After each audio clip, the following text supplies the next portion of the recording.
माहिती अधिकार कार्यकर्ते विजय कुमार यांनी आणखी एक ट्विट बॉम्ब जो आहे तो केलेला आहे।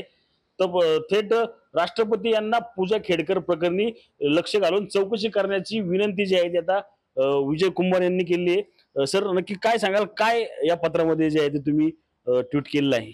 मुद्दा असा आहे की आपण आता पूजा खेडकर प्रकरणाकडे एक सिंगल प्रकरण म्हणून बघतोय, परंतु पूजा खेडकरने काही जातीची प्रमाणपत्र खोटी देणे, नॉन क्रिमिनल खोटी देणे किंवा आणखी काय आता जी माहिती येते त्याच्यामध्ये स्पोर्ट्सची खोटी असतील किंवा आणखी काही प्रमाणपत्र ती खोटी दिलेली आहेत।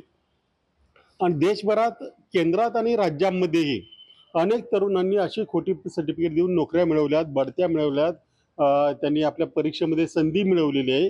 हे सगळं देशभर घडत असताना केवळ पूजा खेडकर या एका प्रकरणाकडे स्वतंत्रपणे पाहून चालणार नाही, तर असं ज्यांनी ज्यांनी केलंय अशी हजारो प्रकरणं भारतभरामध्ये आहेत।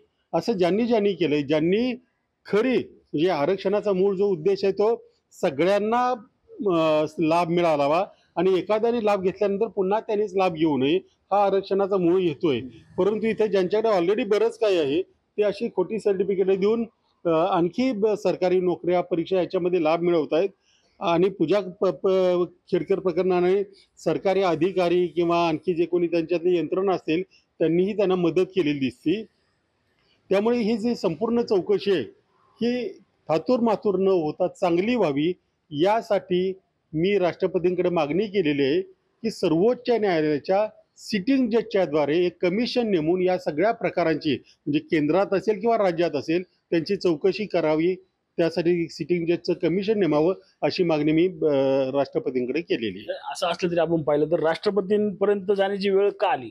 सामान्य जो व्यक्ती असतो तर त्याच्यावर तत्काळ अशी कारवाई झाली असती, मात्र इथं कारवाई होताना पाहायला मिळत नाही। हां, हेच कारण आहे की आणि राष्ट्रपती सर्वोच्च असल्यामुळे त्या सर्वोच्च न्यायालयालाही सांगू शकतात आणि हे प्रकरण एका राज्यापुरतं किंवा महाराष्ट्र किंवा कर्नाटक, गुजरात याच्यापुरतं मर्यादित नाही तर सगळी राज्य त्याच्यात गुंतलेत। त्यामुळे राष्ट्रपतींकडून एकदा कमिशन नेमलं गेलं तर सगळ्या राज्यातले गैरप्रकार आणि सगळ्या केंद्र सरकारमधले गैरप्रकार त्यांच्यासमोर मांडता येतील आणि लाखो विद्यार्थ्यांचा, लाखो तरुणांचा त्याच्यातून फायदा होईल, म्हणून मी राष्ट्रपतींकडे मागणी केलेली आहे। कारण राज्य कितपत कारवाई करतील याच्याबद्दल शंका आहे, कारण त्या त्या राज्यामधले मोठे अधिकारीच आणि आणखी इतर लोकही याच्यात गुंतलेले असल्यामुळं ती शंका असल्याने मी राष्ट्रपतींना लिहिलेलं आहे। रणजित जाधव, TV9 मराठी, पिंपरी चिंचवड।